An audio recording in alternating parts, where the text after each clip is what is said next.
Caríssimos amantes da corrida, sejam todos bem-vindos ao canal Corrida Consciência.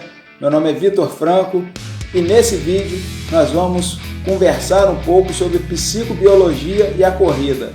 Não sabe o que é? Você quer saber como que a psicobiologia pode te ajudar a ter um desempenho melhor na corrida?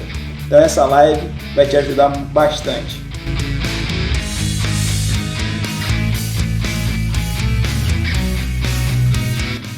Já deixa seu like, inscreva-se aqui no canal, caso você não seja inscrito, deixa o like, compartilhe com seus amigos, para que mais pessoas tenham acesso a informações de qualidade em relação à corrida. Seja bem-vindo aqui ao canal Corrida Consciência e desde já gostaria de te agradecer, por esse momento. Tenho certeza que vai ser muito importante, muito válido para todos que estão aqui. Eu gostaria que você se apresentasse para o pessoal que está em casa. Fala, Vitor, tudo bem? Boa noite aí, boa noite a todo mundo que está acompanhando a gente. E prazer é todo meu, na verdade, de trocar essa ideia com você e com a galera aí que ama a corrida, né? E quer entender um pouquinho sobre o que é a psicobiologia, como é que uma coisa interfere na outra e vice-versa. Obrigado aí pela oportunidade de poder divulgar o que é essa ciência da psicobiologia, né? E acho que vai ser legal o desenvolvimento do nosso bate-papo. Elton, eu queria que você explicasse aqui o que é a psicobiologia, como que ela influencia na performance da corrida. A psicobiologia, ela é uma ramificação das neurociências, né? Então, a gente acaba dizendo, ou acaba mencionando a neurociência como se fosse uma neurociência só, mas na verdade existem várias neurociências, né? A gente pode citar a neurociência celular, a neurociência funcional, a neurociência comportamental, a neurociência cognitiva. A psicobiologia, dentro dessa gama de possibilidades das neurociências, ela está num nicho específico das neurociências comportamentais, né? Assim como a psicofisiologia. Psicofisiologia e psicobiologia são sinônimos, né? São tidas como sinônimos muitas das vezes, né? Quem é mais da área da fisiologia vai acabar chamando de psicobiologia, psicofisiologia, e quem tem mais voltado à área da biologia vai chamar de psicobiologia, né? O fato é que essas ciências, elas buscam entender as bases biológicas do comportamento humano. E também como o comportamento humano pode influenciar a fisiologia ou a biologia de alguns órgãos, tecidos e sistemas, né? Então, é uma ciência que busca entender o porquê que uma ação vai repercutir em um processo e como esse processo vai repercutir nessa ação, né? Então, a gente começa entendendo na psicobiologia voltada ao exercício físico que o próprio exercício físico já é um comportamento, né? Então, o fato da gente escolher se movimentar, ou o fato da gente nem escolher se movimentar, mas precisar movimentar, já é um comportamento. Então, a gente parte da premissa de que o exercício é um comportamento, que a atividade física é um comportamento, e que vão ter bases que vão sustentar esse comportamento da prática do exercício físico, né? E aí, se a gente vai estruturando essa prática de atividade física, a gente vai gerando efeitos em outros comportamentos. Quais são os comportamentos possíveis? Cognição, processo de aprendizagem, variação de humor, o sono, né? O comportamento alimentar.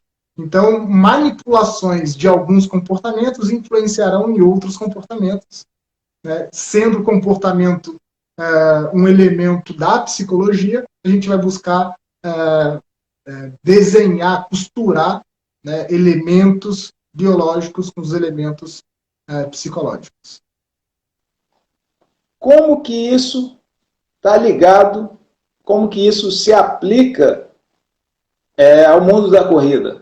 Porque aqui a gente tem pessoal que está vendo esse vídeo, essa live nesse momento, está aqui querendo assim, poxa, o que eu posso fazer em relação à psicobiologia em relação aos meus comportamentos para melhorar a minha performance na corrida, por exemplo, né? Tá. Aí a gente vai ter que pensar em que tipo de corrida é, qual ambiente que a gente vai correr, né? E como que a gente se prepara ao longo do processo de treinamento para aquela corrida, né? Então, assim, ó, considerando que as corridas em asfalto são diferentes, e asfaltos e pisos menos irregulares, tá? Elas são mais previsíveis do que as provas em trilhas e montanhas, por exemplo. A gente vai partir do pressuposto que as tomadas de decisões em uma prova em ambiente natural vão ser diferentes do que as tomadas de decisões em uma prova de um ambiente mais controlado, né? Então, é o seguinte, conseguir fazer escolhas, né, sobre pressão de carga. O que é a pressão de carga? A gente está se exercitando, está gerando sobrecargas fisiológicas, biológicas, e a gente ainda tem que escolher o que a gente vai fazer e como a gente vai fazer, né? Junto a isso, se a gente está num ambiente competitivo de fato, a gente quer ganhar a competição, eu vou ter que expressar coisas ou induzir o meu adversário a pensar que eu estou de um jeito ou de outro, né? Então, todos esses comportamentos, eles vão ser aplicados durante a competição, exatamente no momento em que a gente está fazendo esforço.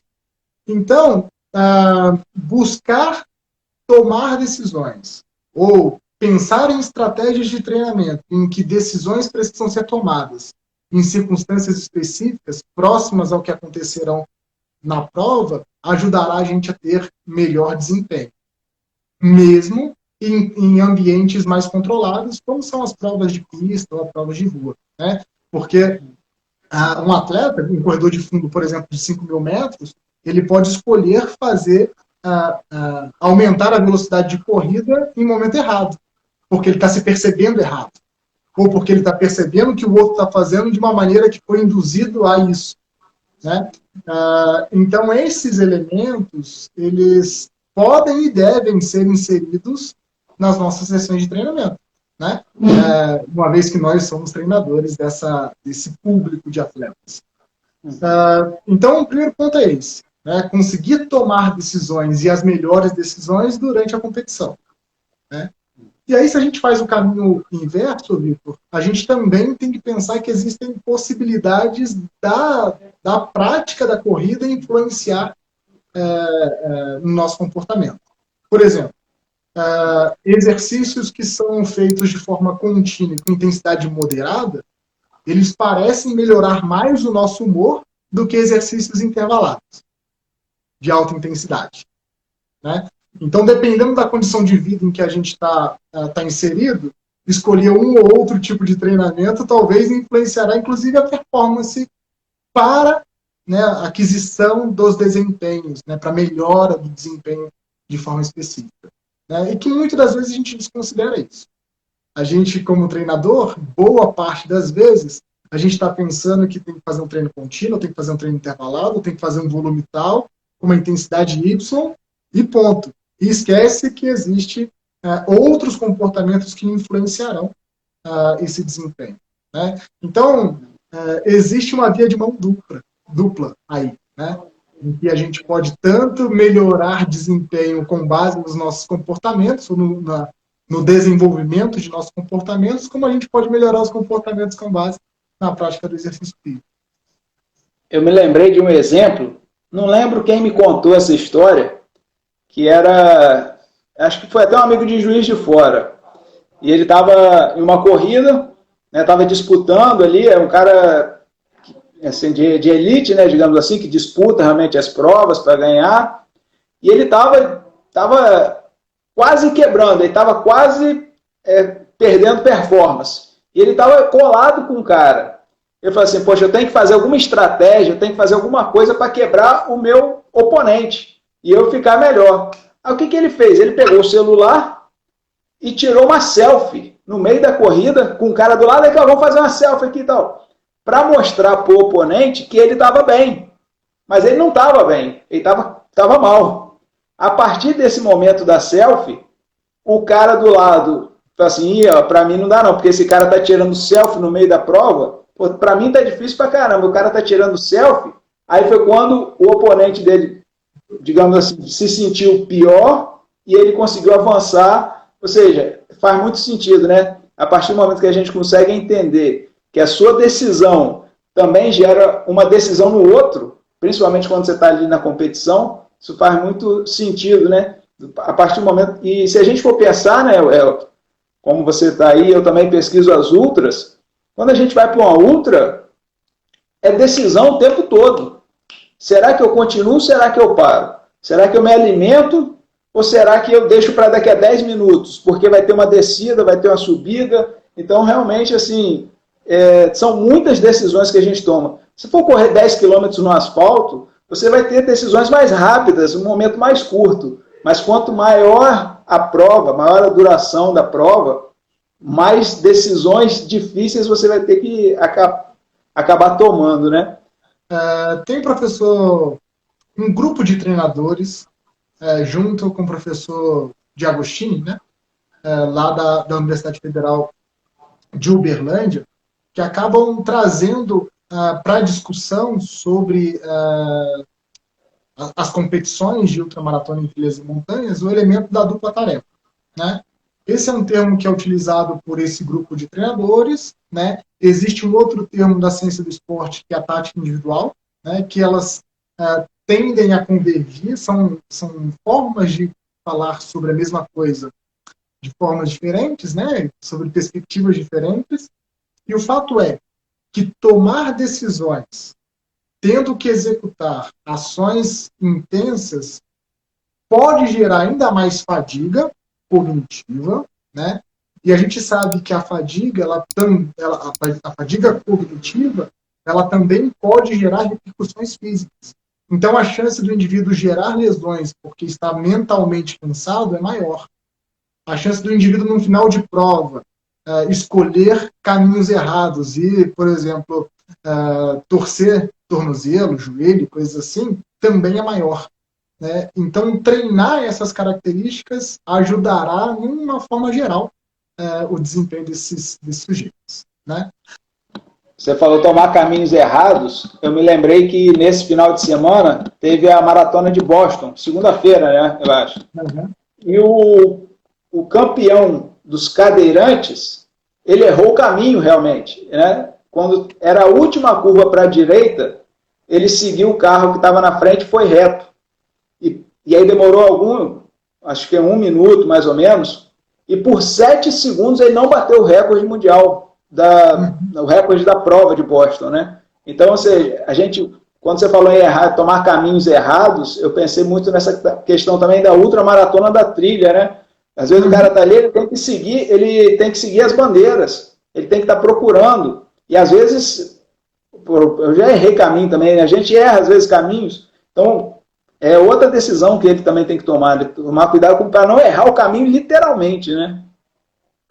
Se o problema for na organização de prova, né, daí não tem muito o que fazer. Né? Às vezes a organização de prova errou aonde colocar as marcações. Mas isso pode acontecer. Às vezes a gente está tão focado no que a gente está olhando e como que a gente vai pisar no chão para não torcer o pé, ou o que a gente está sentindo de cansaço, né, que a gente tira a atenção do elemento que vai direcionar a gente e vai de fato pegar um caminho errado. Né? É um outro elemento cognitivo influenciando o desempenho do sujeito.